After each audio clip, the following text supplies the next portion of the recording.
In the average man's life, there are 2 or 3 emotional experiences burned into his heart and his brain. And no matter what happens to me, I'll remember November the 22nd as long as I live. There has been an attempt on the life of President Kennedy. They are combing the floors of the Texas Book Depository building to find these assassins. Hello, Mr. President. I'm just a patsy. Oswald has been shot at point-blank range, fired into his stomach. Police are working on the assumption that Oswald's murder was to shut him up. Elements of the Central Intelligence Agency killed John Kennedy.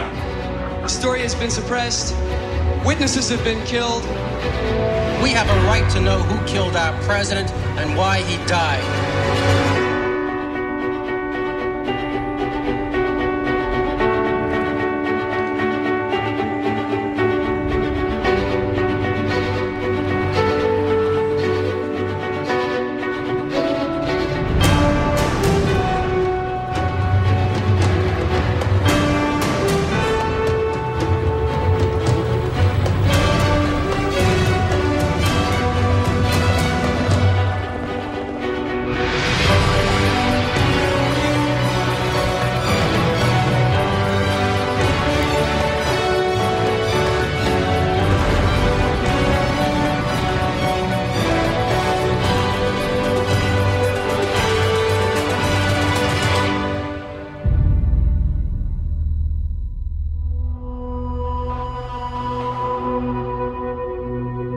In Dallas, preparations were already underway for extraordinary police protection when the president should arrive. Do you anticipate any trouble on the president's arrival? Because of what has happened here previously, we would be foolish, I think, not to anticipate some trouble. I don't anticipate any violence. Down. There's Mrs. Kennedy, and the crowd yells, and the President of the United States. Looking at how things actually went, it wasn't just a trip to Dallas. It was a political trip, preparing for the 1964 elections. And here comes the President now. In fact, he's not in his limousine. He's departed the limousine, and he is reaching across the fence, shaking hands.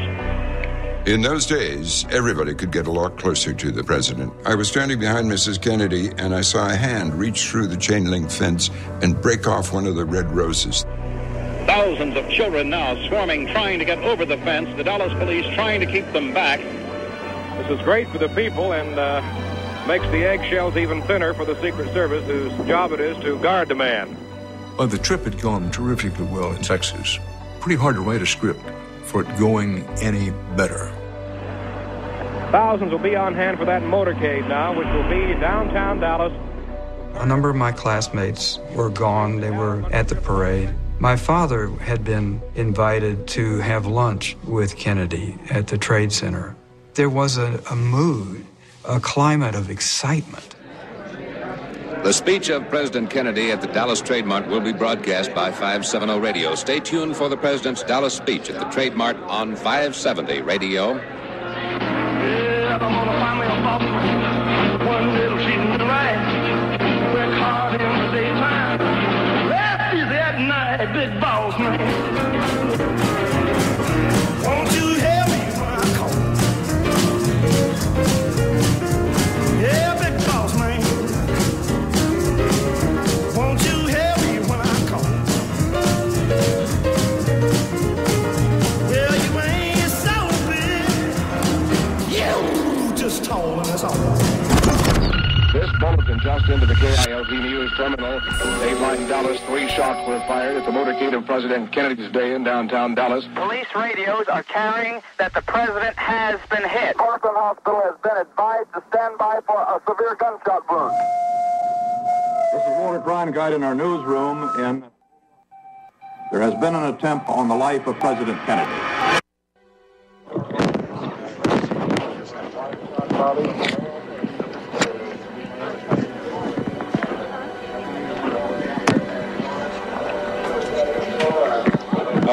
Let's turn the mic on.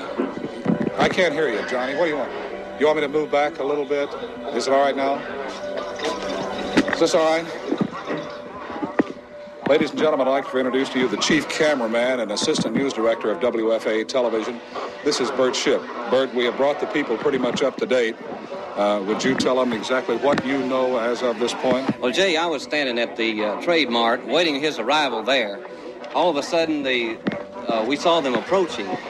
They didn't slow down. As a matter of fact, they were going 70 or 80 miles an hour past us. And then I jumped in a police car and went to Parkland.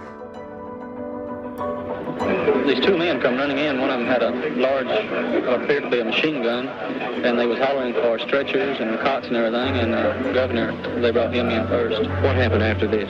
Well, then the president come in and me behind him, and they took them all the way, both of them, back to the comfort room there. Albert Thomas, Democrat of Texas, is standing outside the corridor of the emergency room, said he's been told the president was still alive, but in very critical condition. Two priests who were with President Kennedy say he is dead of bullet wounds. This is the latest information we have from Dallas. I will repeat with the greatest regret, two priests who were with President Kennedy say he has died of bullet wounds. Malcolm Kilduff, the assistant press secretary, was filling in for the regular press secretary, and then he had to draw himself up to give the most fateful announcement that a press secretary might have ever had to give. All the cameras were rolling, and I remember he put his fingers like this on the desk and pressed very hard to stop his hands trembling. Do it again. Go on, Matt. President John F. Kennedy died at approximately 1 o'clock Central Standard Time today here in Dallas. He died of a gunshot wound in the brain. Slow it down. I have no other details regarding the assassination of the president.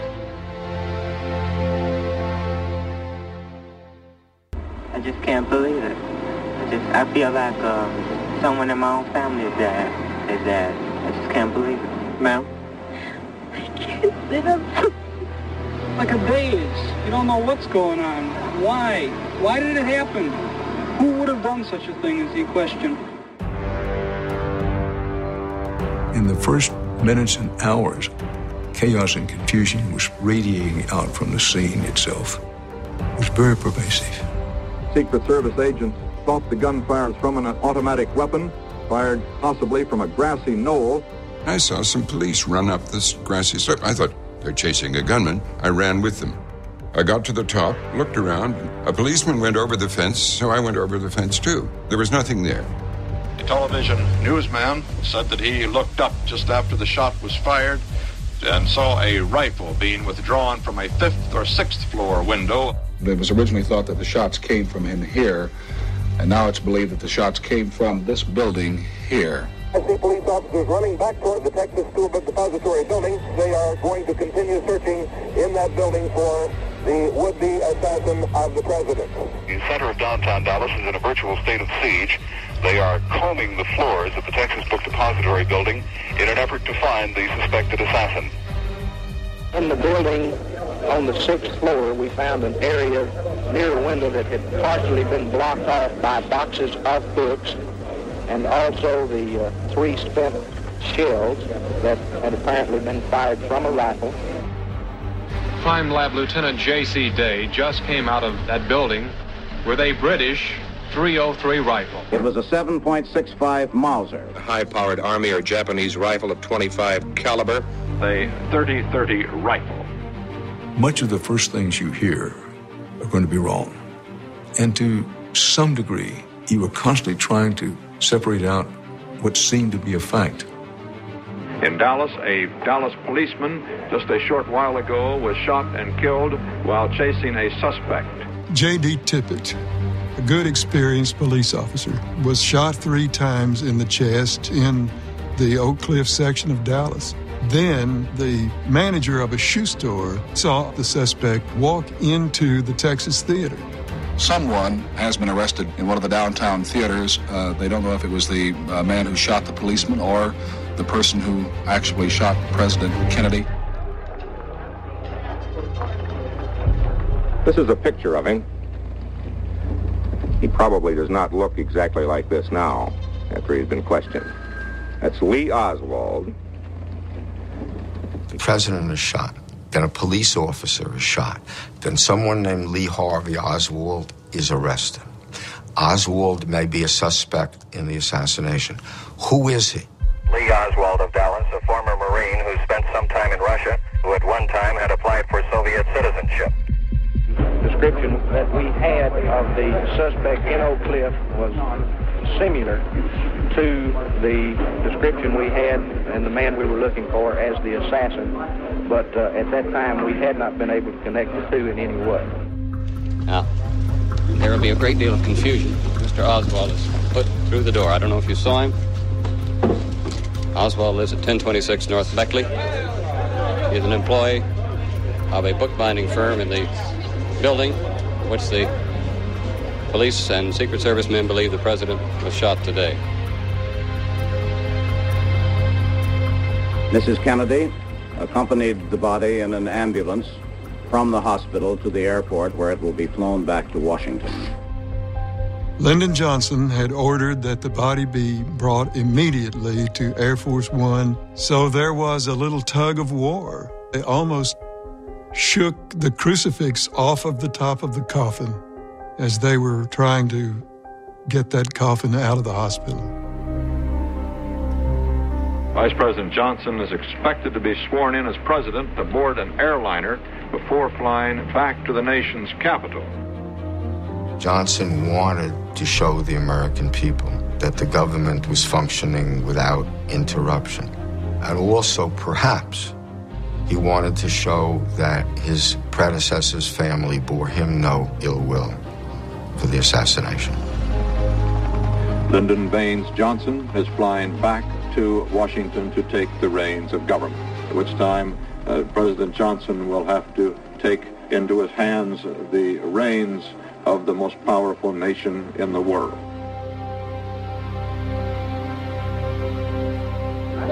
Is there any doubt in your mind, Chief, that Oswald is the man who killed the president? I think this is the man that killed the president. Yes, sir. Is there any evidence that anyone else may have been linked with Oswald to this shooting? At this time, we don't believe so. I don't know what this is all about. Kill the president? No, sir, I didn't. People keep asking me that. Sir? Did you shoot the president? I work in that building. Were you in the building at the time? Naturally, if I work in that building, yes, sir. Back up, man.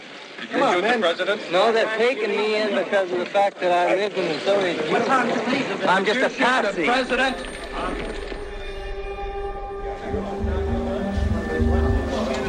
This is room 317, Homicide Bureau, here at the Dallas Police Station. As you see, they are bringing the weapon that was allegedly used in the assassination of President John F. Kennedy this afternoon at 12:30 here in Dallas. 6.5 apparently made in Italy in 1940. In the wake of the Kennedy assassination, the Dallas police, on the one hand, they were committing all of the resources to trying to solve the crime. But you're moving in the doorway. When you get him in the doorway, all right, there. On the other hand, they were ill-equipped to handle this tsunami of reporters.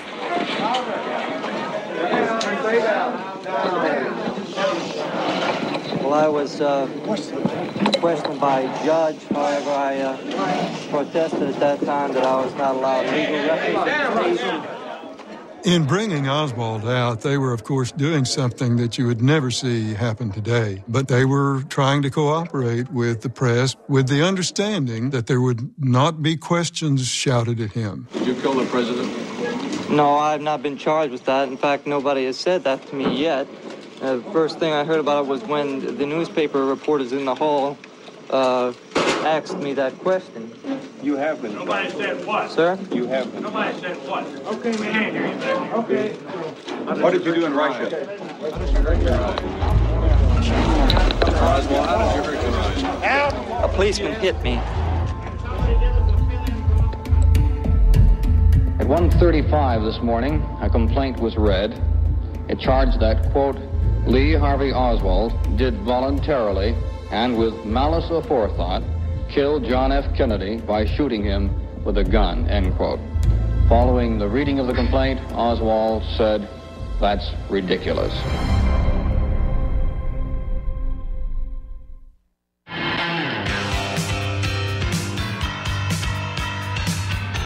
In summary, what directly links Oswald to the killing of the president?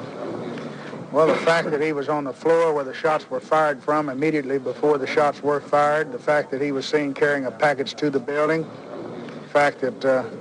When was he carrying that package? The same day? Yesterday morning. During 12 hours of interrogation by the Dallas Police Department over the weekend, he told one provable lie after another. Did you buy that rifle? Press dispatches you people have been given, but I emphatically deny these charges.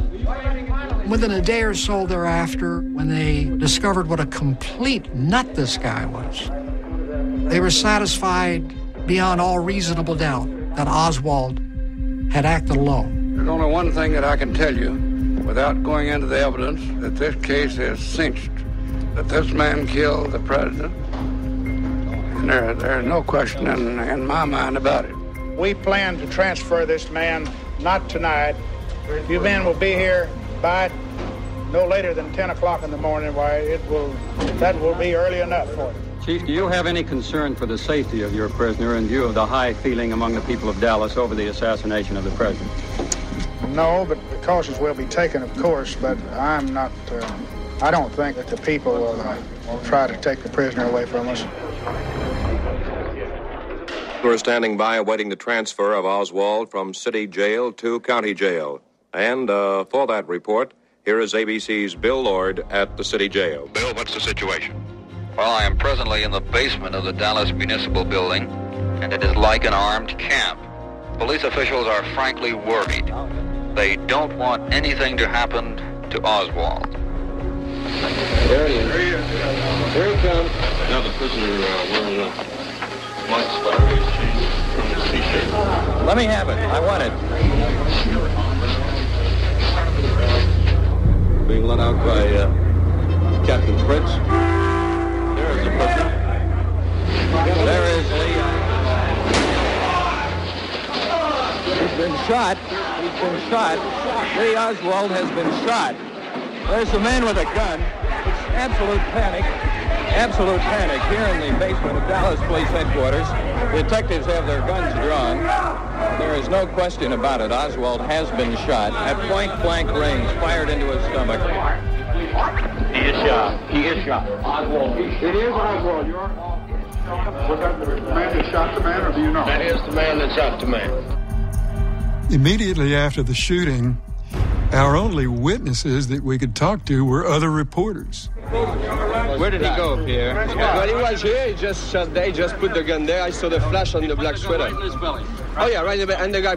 Oh, wait, did you see the gun? Yeah. No, I saw him there. He was in the group of men right here. Masquerading as one of us, or what? I thought he was one of the detectives. You know, he had a hat. Right. The situation is now that Lee Harold Oswald has been shot.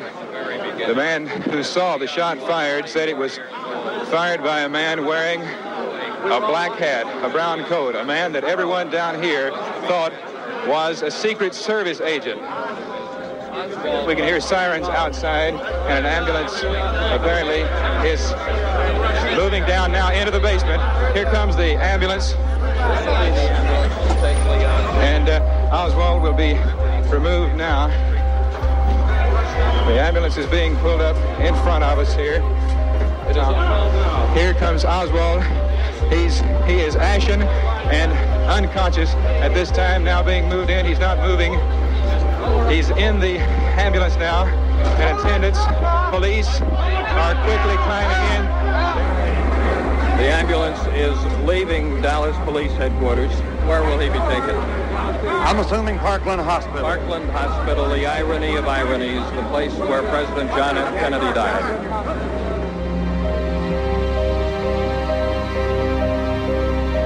Dallas City Hall is normally a public building, but today it was really under armed guard. Jack, the carousel shot. Is this a confirmed report as to who did the shooting? As far as I know, I just got it from Vic Robertson. Vic Robertson from City Hall reports that Jack Ruby the owner of the Carousel, which is a bar in Dallas, did the shooting. My statement will be very brief.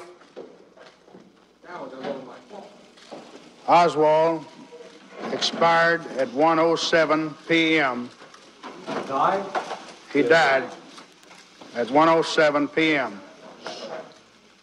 We have arrested the man. The man will be charged with murder. Who is he? The suspect's name is Jack Rubenstein, I believe. He goes by the name of Jack Ruby. And here is Associated Press still picture of the moment, the split second, as the shot was fired. This is the man Dallas police have identified as Jack Rubenstein, and this, of course, is Lee Harvey Oswald. You see the gun in the hand of Ruby and just about to be fired. I know my own feelings were, and I think they were widely shared by many, if not most, Americans. This can't be coincidental. The assassin is assassinated in the police station. What in the hell is going on? Just learned from City Hall from a very authoritative source that police are working on the assumption that there indeed is a connection between Jack Ruby and Lee Oswald, and that in some manner of speaking, Oswald's murder was to shut him up. Word also in just now from Dallas that homicide chief, Captain Will Fritz, has now said that the case of President Kennedy's assassination is now closed with the death of Oswald. It may not, however, be the opinion of the U.S. Secret Service or the Federal Bureau of Investigation. Our nation is bereaved. The whole world is poorer because of his loss. But we can all be better Americans because John Fitzgerald Kennedy has passed our way. Because he has been our chosen leader at a time in history when his character, his vision, and his quiet courage have enabled him to chart a course for us, a safe course for us, through the shoals of treacherous seas that encompass the world.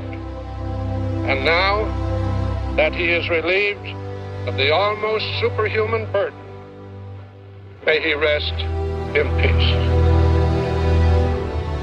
My fellow Americans, all I have, I would have given gladly not to be standing here today. Johnson knows he has to show the country that the ship of state is sailing on under a new captain. But at the same time, he can't appear to be too anxious to assume power. And he has to keep the Kennedy people on board with him. So that speech means everything. No words are strong enough to express our determination to continue the forward thrust of America that he began.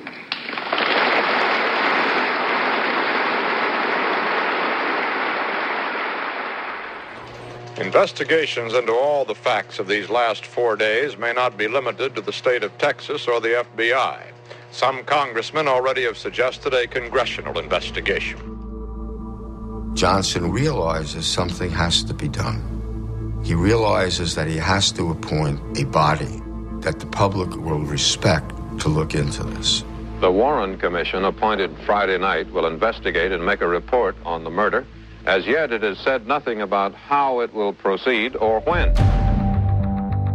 Let's see, the time of day was about, well, we're not very far from 2 hours from it. The lawyers from the commission took 395 depositions, and there were 94 witnesses that appeared before the commission. Can you say if you still think it was one man? I think we better not get into that area, you know. The report will cover all of that in great detail. It is now 15 seconds after 6:30 p.m. Eastern Daylight Time, Sunday, September the 27th. As of this moment, The report of the President's Commission is public record. For the next half hour, we will search it for answers. First must come the answers to the two great overriding questions. Who killed John F. Kennedy? The Commission answers unequivocally, Lee Harvey Oswald. Was Oswald acting alone, or was he a member of a conspiracy? The Commission answers he acted alone. The media had all concluded that this was the most exhaustive investigation. Case closed. Oswald did it alone. The commission concludes that 3 shots were fired, all of them from this 6th-floor window in the Texas School Book Depository. The reaction to the report initially was very positive, but that didn't last very long. This book is the #1 bestseller on the nonfiction list in the country, Rush to Judgment by Mark Lane. It's gained a vast number of readers in the recent groundswell of skepticism about the findings of the Warren Report. Tell me something about some facts instead of your deep faith in the Chief Justice. How about that? You're accusing them of deliberate malfeasance. You are part of the media which prevented the American people from finding out what happened until now. You are alarming the American people. I say the American people should be alarmed. The public had been kept in the dark for so long about this, but had an undying thirst, which could only be quenched by getting facts. We have a right to know who killed our president and why he died, and we can't get that from reading the Warren report. At the start, Lane was almost alone. Now he's just one among a growing band of doubters. Their books and articles are on the newsstands, they're in the supermarkets. Now, according to a recent poll, only 1 in 3 Americans remains convinced that the Warren report has the whole story. Because of the conspiracy theorists who have put this case under a high-powered microscope, splitting hairs and then proceeding to split the split hairs, the Kennedy case is now the most complex murder case by far in world history. Nothing even remotely comes close. The Warren report said that Lee Harvey Oswald shot the president from his window in the Texas School Book Depository. 3 years after Kennedy's assassination, the major question is still a simple one. Did the Warren Commission, with all that time and all these resources, get its answers right? Tonight, we'll go over those arguments one by one, area by area. As the assassination was taking place, a Dallas businessman called Abraham Zapruder stood behind that low concrete wall, looking down at Elm Street. As the president was coming down from Houston Street making his turn, it was about halfway down there, I heard a shot. Then I heard another shot or 2, I couldn't say whether it was 1 or 2. And I saw his head practically open up, all blood and everything. Where did the shots come from? If the shots did not all come from the book depository window, then there was most likely some form of conspiracy. I think that the massive head wound where the president's head was literally blown apart came from a quartering angle on the grassy knoll. He struck, and his head doesn't go directly back this way, but it goes back and over this way, which would be consistent with the shot from that direction in Newton's law of motion. Unless the laws of physics were not working that day, the reaction of the president tells us where that shot came from. Some critics say by the very fact that in the picture you can clearly see the explosion of the bullet on the front side of the president, that certainly indicates the bullet came from the front. Well, I don't believe any physicist has ever said that. Quite contrary, it does indicate that the bullet was coming from behind. It's a minor explosion where pieces of material go generally in the direction of the bullet. If you look at the individual frames of the Zapruder film, at 312, frame 312, president's head's okay. At frame 313, 1/18th of a second later, the president is struck in the head. In what direction is the president's head pushed? Not backwards, but slightly forward, indicating a shot from the rear where Lee Harvey Oswald was. I would hesitate really to say that it is absolutely 100% impossible, but it is highly improbable. Could a single bullet have wounded both President Kennedy and Governor Connally? The single bullet theory has become perhaps the most controversial aspect of the report. If the Warren Commission couldn't prove that one shot had hit both men, that meant there were 2 shooters. Ipso facto, there's a conspiracy. The conspiracy theorists claim that the second shot was a magic bullet. They argue that a bullet would have had to make a right turn and then a left turn in midair. The reality is that Connally was not seated directly in front of Kennedy. If you figure out the alignment of where the men sat, and if you look down the Mannlicher Carsano, as I did, it is perfectly plain, I submit to you, that the bullet that exited from President Kennedy's throat would have to strike either the automobile, which it did not, or someone else in the automobile. To believe that it didn't hit Governor Connally, that would be a real magic bullet, one that disappeared in thin air.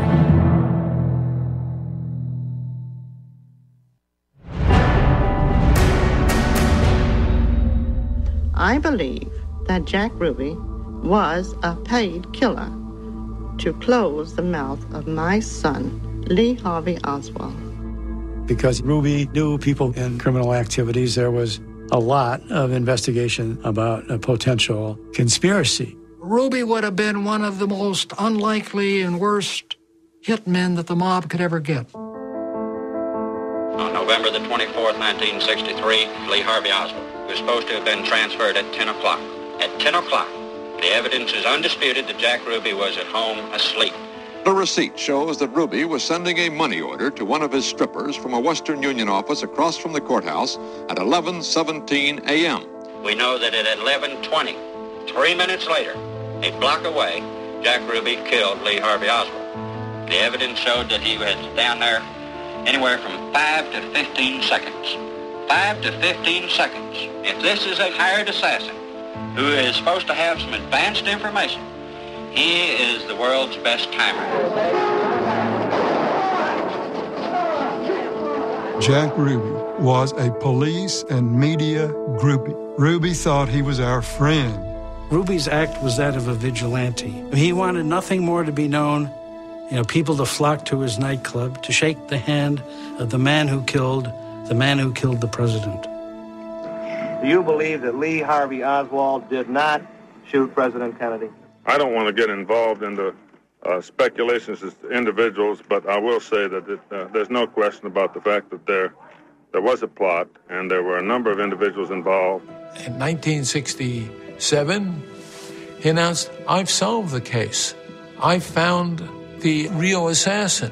We will make arrests based on that, and we will make charges based on that, and we will obtain convictions based on that. Now, you wouldn't have paid much attention to this, except he was the district attorney of New Orleans.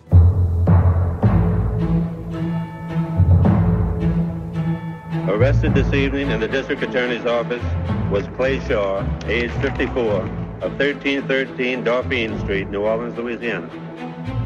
Mr. Shaw will be charged with participation in a conspiracy to murder John F. Kennedy. Clay Shaw was a very well-respected businessman in New Orleans. He had been a distinguished soldier during World War II. He was also homosexual and closeted, and I think that played a part. And then they realized the truth that there isn't anything there. The case he has built against Clay Shaw is based on testimony that did not pass a lie detector test that Garrison ordered, and Garrison knew it. Garrison started bribing witnesses, intimidating witnesses. He said I could be made to serve this whole 9-year sentence, or I could be cut loose right away. Hypnotizing witnesses. We decided to give him objectifying machinery to make sure he was telling the truth. Leon, does Leon have a last name? Oswald. Would you say these methods were illegal? I would say very illegal and unethical. And he had everyone and their grandmother involved in the assassination. At one time it was oil millionaires. Then it was the Minutemen. Then it was a homosexual killing. Yes, sir. Do you feel that homosexuality or coercion through homosexuality was a factor in the planning or the assassination of John F. Kennedy? No comment. At one point, he had 16 assassins in Dealey Plaza. With that many assassins, I don't know how Kennedy made it to the autopsy table. Garrison announced he had discovered a code. Garrison says Jack Ruby's unlisted telephone number appears in address books belonging to Shaw and Oswald. So you take the P and the O and you use a telephone dial. P gives you 7, O gives you 6. He just changed the digits around, added digits, added letters, Who's suppressing all of this information? On whose order? I'll tell you who's suppressing it. The federal government is suppressing it. Who in the federal government? The administration of your government is suppressing it because they know that the Central Intelligence Agency... On whose order? On the order of the President of the United States. Clay Shaw came to court in good spirits today. With his long-awaited trial underway, Shaw seems almost relieved that his case is finally being heard. The trial went on for 6 weeks. It's important to note that not one witness produced by Garrison survived cross-examination. In a unanimous verdict by a 12-man jury, Shaw was found not guilty of charges that he conspired to kill the late President John Kennedy. You know, Blake, our first question is going to be, don't you? Why did you do it? I would sum it up by saying that any society which allows a man like Jack Kennedy to have the top of his head torn off and then protects the assassins and obstructs any inquiry and attempt to find the truth is not a great society.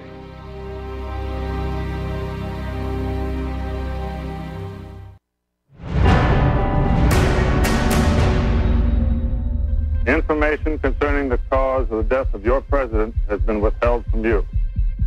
As a reporter, the greatest story for us would have been to find out somebody other than Oswald did it.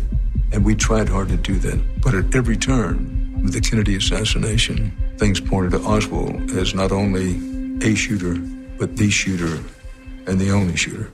Lee Harvey Oswald had these dreams or delusions that he'd been harboring for a long time of an act that would lift him from his obscurity. Oswald used to attend a small discussion group, and he began to rail against this right-wing general, Edwin Walker. General Walker was about as right-wing as you got in the early 60s. And Oswald saw Walker as an American Adolf Hitler. And Oswald said someone should kill Walker. He then ordered a rifle with a sniper scope, and he planned very meticulously his assassination of General Walker.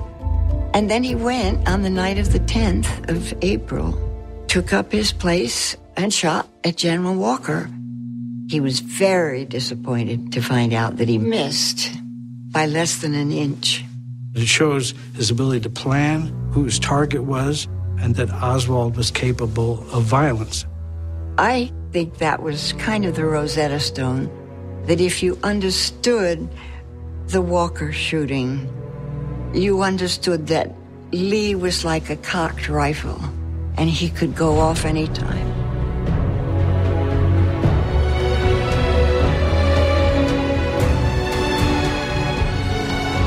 What fed the conspiracy notion about the Kennedy assassination among many Americans was the sheer incongruity of the affair. All that power and majesty wiped out in an instant by one skinny, weak-chinned little character. It doesn't satisfy our sense of narrative or justice that a small person of no distinction can be of such historical consequences to kill the President of the United States. But would we be more comfortable believing that a shot was fired by a second assassin who materialized out of thin air for the purpose, fired a shot, and then vanished again, leaving behind no trace of himself, his rifle, his bullet, or any other sign of existence? There are two groups of people. There's one group that will look at an extraordinary coincidence, a cataclysmic circumstance, and say, yes, that's the way the world works. There's another group of people for whom that's quite unsettling. They don't want to believe that something so random could have occurred. Can you believe that you could step off a curb someday and be killed by an oncoming car? Nobody believes in that kind of possibility for themselves, but it happens. Is life that fortuitous, that uncertain? And for them, oddly, the notion of a conspiracy is more comforting than the absence of it, because if there's a conspiracy, at least there's a plan. They've lost so much faith in government that they actually think that the government is an accessory after the fact to the president's murder.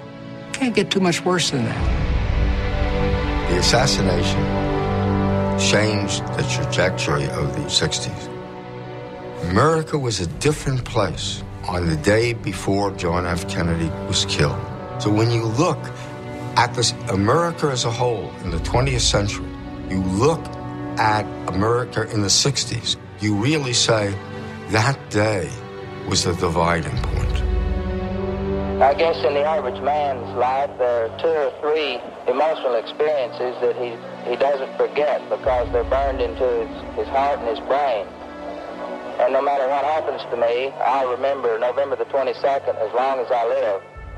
And it's impossible for me now to this day, and I'm sure 10 years from now, to drive to Dallas without looking at the 6th floor of the school book depository building. And it's impossible for me to drive by the Texas Hotel today and not think of that morning when President Kennedy spoke there. It will always be with us. Ask not what your country can do for you. Ask what you can do for your country.